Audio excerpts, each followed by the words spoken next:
Бүгін мен жаңа туған нәрестелер мен сәбилерде минималды қолжетімділік операцияларының мүмкіндіктері туралы айтқым келеді. Балалардағы хирургия 99 жағдайда, педиатриялық хирургиялық мәселелердің көпшілігі қалпына келтіру және емдеу болып табылады. Бұл балалардың өмірі сапасын жақсартады. Біздің сияқты үшінші деңгейлі медициналық мекемелерде жаңа туған нәрестелер мен сәбилерге арналған минималды қолжетімділік операциялар үшін заманауи жабдықтардың қолжетімділігі балалардағы хирургиялық күтімді ең жақсы сапаға жеткізді.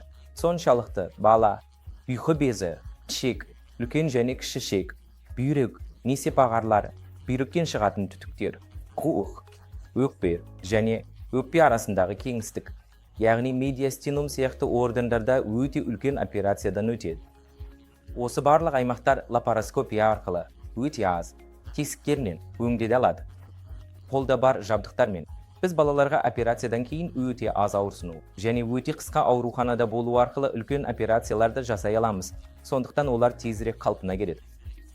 Болашақта тіпті сол кішкентай тыртық та жоғалады. Сондықтан олар операциядан өткенін де білмейді. Сондықтан ата-ана ретінде балаңыздың хирургиялық мәселесі бар екенін естігенде, хирургиялық мәселелердің көпшілігі емделетінін түсінуіміз керек.